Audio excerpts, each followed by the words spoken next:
Okay, wow, it's a little bit dark. Okay, sorry about that, but I guess the content is light. So, I had a very interesting insight this morning, and I want to share it with you.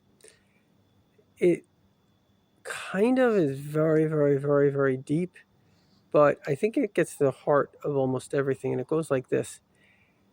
In the end of the day, we kind of are a composite of pride and shame. The things that drive us very much are the things that will give us pride. The things that we're going to refrain from are things that give us shame. Now, ironically, the body takes pride and shame from pleasure. Pleasure is this kind of desire. So the more pleasure you give yourself, the more pride the body gets. And of course, depression in a way is when a person can't care for themselves in a way. I call it helpless and hopeless. And so it's a sense of kind of shame. Now, the flip side is that there's another pride and shame that we have, and that's our soul. And so our soul's pride and shame is really about good and bad. So if I do good, I'm very proud of myself. And if I do bad, I'm very ashamed.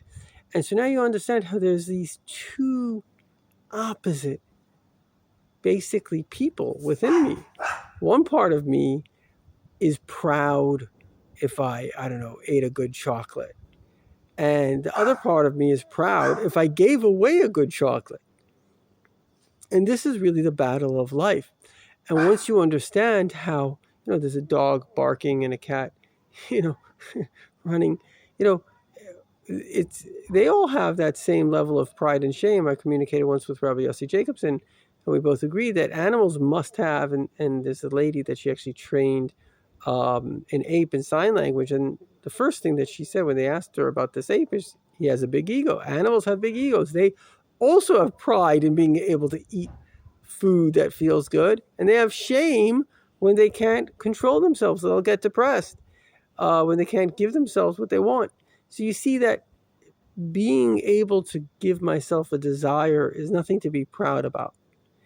But being able to overcome my desires, as it says, Ezeu Giber HaKoivish Yisrei, who is strong, a person who overcomes their desires and does something selfless and good. When people die, they don't say, oh, wow, this person was such a great billionaire. No, they say, oh, wow, this person gave, and it doesn't matter how much you have. It was how selfless you were. So it's a very simple but very powerful message, and we can just reframe ourselves in the pride of the soul and perhaps the shame of the body, and then we will be okay.